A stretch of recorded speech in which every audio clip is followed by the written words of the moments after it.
बिस्मिल्लाहिर्रहमानिर्रहीम, अस्सलाम वालेकुम नादरीन। आप यूट्यूब चैनल देख रहे हैं, मैं इमरान खान हूँ।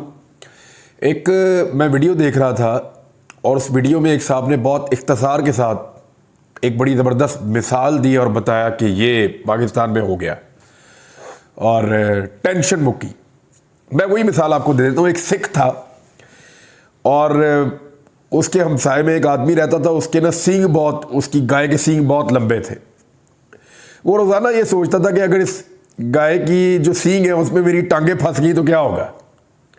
वो रोज़ाना सिख वहाँ से गुजरता था और गाय के लंबे लंबे सींग देख के वो ये सोचता था कि अगर मेरी टांगें फंस गई इसके सींगों में तो क्या होगा। एक दिन वो इतना परेशान हुआ, उसने अपनी टांगें उठा के उसके सींगों में फंसा ली। गाय ने उसको घुमा के फेंका, उसकी दोनों टांगें टूट गई। वो बेचारा हॉस्पिटल पहुँच गया और वो जो गाय का मालिक था वो उसकी आदत करने के लिए अस्पताल में आता है और आके कहता है कि बड़ा अफसोस हुआ, कहता है यार लत्ता दी छड़ टेंशन मुक्की। ये नहीं पता चल गया कि गाय की सींगों में टांगे फंसे तो मैक्सिमम क्या हो सकता है। इसी तरह ना पाकिस्तानियों के दिमाग में एक खारिश थी, एक प्रॉब्लम थी बहुत बड़ी, और वो ये देखिए शहबाज शरीफ बहुत बड़ा एडमिनिस्ट्रेटर है, बहुत तगड़ा आदमी है, बहुत कमाल आदमी है, ये कर देगा वो कर देगा, मुल्क को कहाँ से कहाँ ले जाएगा।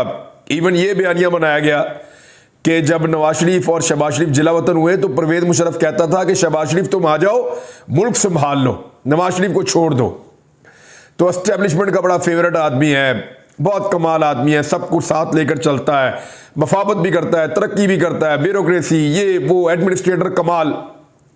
जो पाकिस्तान की हालत की है वो मैं आपको भी बताता हूं और कुछ नए आदाद शुमार है वो आपके साथ में अभी शेयर करता हूं। लेकिन एक केस था इनका मनी लॉन्ड्रिंग का और वो केस अदालत में चल रहा था। उस केस में क्या हुआ है ये भी जरा आप सुने। हमजा शहबाज की और शहबाज शरीफ की जमानत कंफर्म हो गई है। खसूसी अदालत में पेश हुए। ये मनी लॉन्ड्रिंग केस था। वज़ीर आज़म शहबाज शरीफ और वज़ीर आला हमजा शहबाज की अबूरी जमानत की तौसीह कर दी गई है। जमानत उनकी कंफर्म हो गई है दोनों की। आज इस पर फैसला होना था और अभी फर्द जुर्म इन पे आयद नहीं हो सकी। FIA में जो बाजुआ साहब हैं वो पिछली मरतबा गश खा के गिर पड़े थे। अब उन्होंने ये कहा कि हमने कोशिश की है। FIA राणा सनाउल्लाह के कंट्रोल में, वो जो चाहते हैं वैसे ही वो करते हैं। लेकिन यहाँ पे एक नुक्ता बड़ा मज़ेदार है। एक तो बाप वज़ीर आज़म है, बेटा वज़ीर आला है, दोनों की जमानत कन्फर्म हो गई और ओपन एंड शट केस है। और शहबाज शरीफ साहब को आज अदालत में भरपूर तकरीर करने का मौका मिला। उन्होंने जज साहब के सामने अपने कारनामे गिनवाए और अपनी कारकर्दगियाँ गिनवाई और एक सियासी तकरीर उन्होंने भरपूर अंदाज में अदालत में की। अपने केस के ऊपर उन्होंने जवाब नहीं दिया। यह मनी लॉन्ड्रिंग का केस है। अब इसमें जो फारूक बाजुआ साहब हैं, जो सरकारी वकील हैं या FIA के प्रोसिक्यूटर हैं, उन्होंने बताया कि मीडिया से पता चला है कि एक जो मफरूर मुलजिम है मकसूद चपड़ासी, उसका इंतकाल हो गया और सरकारी तौर पे उसकी तस्दीक अभी हम नहीं कर सकते और हम कोशिश कर रहे हैं। ख़त लिख दिया है और इंटरपोल को भी कह दिया है, मगर कोई मुसद्दका इतला नहीं है। लेकिन मीडिया रिपोर्ट्स के मुताबिक है, यानी एक ऐसे मफरूर के बारे में बता रहे हैं कि मीडिया रिपोर्ट्स ये बता रही हैं कि मकसूद चपड़ासी का इंतकाल हो गया और वो अब जिंदा नहीं है। तो एक मफरूर तो निकाले बीच में से। एक मफरूर और है और उसके बारे में कहते हैं उसके एड्रेस पे गए, वो वहां पे नहीं है। उसके बारे में भी मीडिया ने रिपोर्ट किया लेकिन वो नहीं बताएगा। ये जो फारूक बाजुआ है प्रोसिक्यूटर FIA का, वो ये तो बताएगा कि मीडिया रिपोर्ट्स के मुताबिक मकसूद चपड़ासी नामी मफरूर इश्तिहारी इंतकाल फरमा गया है। लेकिन ये नहीं बताएगा कि सलमान शहबाज नामी मफरूर इश्तिहारी मीडिया रिपोर्ट्स के मुताबिक मौजूदा वजीर आजम के जो मुल्जिम है साथ हर गैर मुल्की दौरे के अंदर शामिल हो जाता है और स्टेट गेस्ट बन जाता है वहां पे जाके। यानी हमने दो चीजें रिपोर्ट की है ना। एक हमने रिपोर्ट किया कि एक मफरूर इश्तिहारी जिसका नाम सलमान शहबाज है वो वजीर आजम के साथ सरकारी प्रोटोकॉल में तमाम गैर मुल्की दौरे कर रहा है, हमने बताया। दूसरी खबर में हमने बताया कि मकसूद चपड़ासी जो है उसका इंतकाल हो गया। अब जो FIA का प्रोसिक्यूटर है वो ये नहीं बता रहा, एक चीज बता रहा है कि वो फौत हो गया, उसका इंतकाल हो गया। मकसूद चपड़ासी का।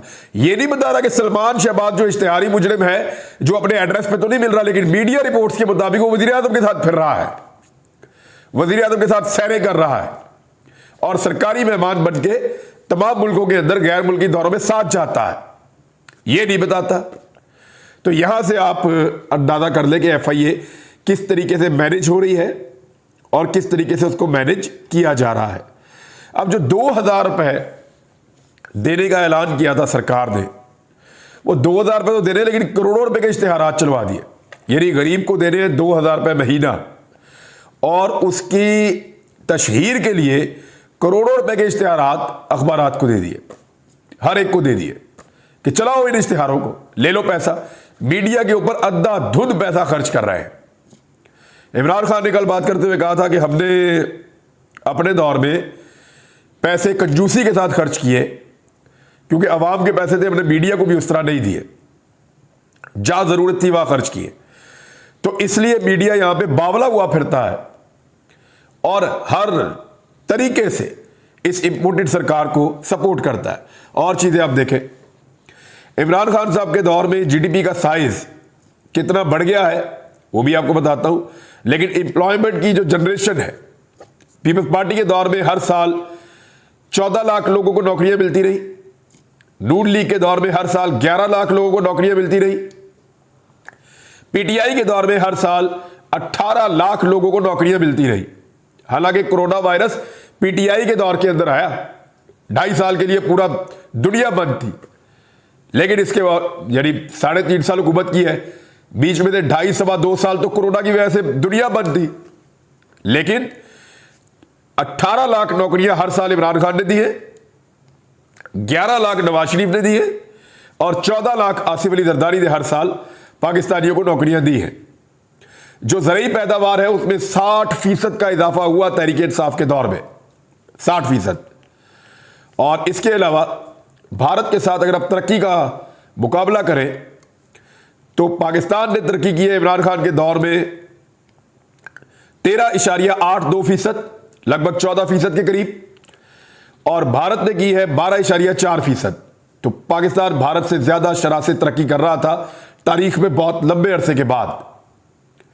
उसके बाद जो पाकिस्तान का टोटल GDP है, यानी जो टोटल मजमूई पाकिस्तान की पैदावार है या मईशत का जो हुजब है, पूरी की पूरी जो मईशत है वो कितनी बड़ी है।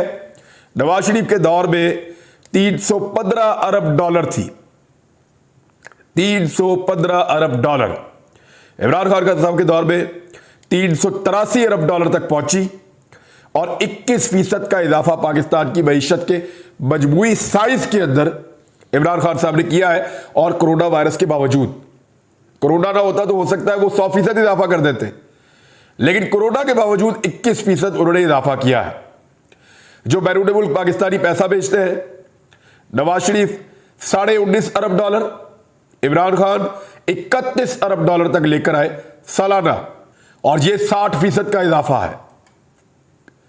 एक और चीज, तहरीक इंसाफ की हुकूमत में जो बरामदात हुई है उनमें 25% का इजाफा हुआ है। 24.7 अरब डॉलर नवाज शरीफ का दौर और 31 अरब डॉलर इमरान खान का दौर। GDP 2 सालों में पाकिस्तान में लगातार 5.25 और 6% के करीब रही। ये एक बहुत बड़ी कामयाबी है और ये भी इमरान खान साहब के दौर हुकूमत में हुआ। नवाज शरीफ साहब के दौर में ऐसा नहीं हुआ कि लगातार 2 सालों में ये कामयाबी मिली हो। कोरोना की वजह से पहले नहीं हो पाया, लेकिन उसके बाद पाकिस्तान उठ गया। इसके बाद बजट में एक और चीज है और इसका डॉक्यूमेंट अवेलेबल है, आप देख सकते हैं जाके। इमरान खान साहब ने अपने दौरे हुकूमत में गिलगित बल्तिस्तान के लिए और आज़ाद कश्मीर के लिए स्पेशल पैकेजेस रखे थे और उनके लिए बजट में पैसा रखा था। लेकिन ये जो PDM की सरकार आई है, इन्होंने गिलगित बल्तिस्तान और आज़ाद कश्मीर के लिए कोई पैसा नहीं रखा।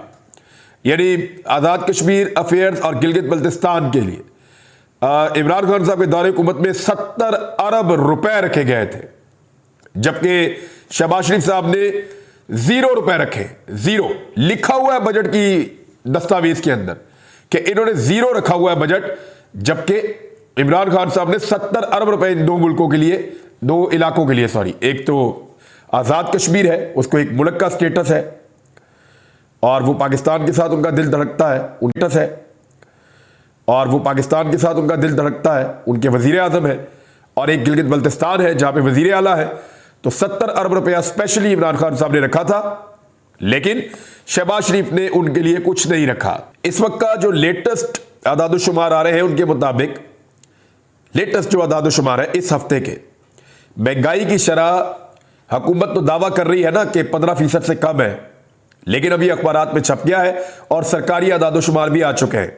उनके मुताबिक 24% तक महंगाई पहुंच चुकी है, और ये पाकिस्तान के अंदर पाकिस्तानी कह रहे हैं, पाकिस्तानी इदारे कह रहे हैं, जबकि अमरीकी मईशतदान है और स्टीव हॉन्के उनका नाम है, ये अमरीकी मईशतदान है, और उनका ये कहना है कि इस वक्त पाकिस्तान में महंगाई की असल शरह 40% से ज्यादा है और हुकूमत जाली महंगाई की शरह 13.76% दिखाना चाह रही है, जबकि महंगाई 3 गुना ज्यादा है।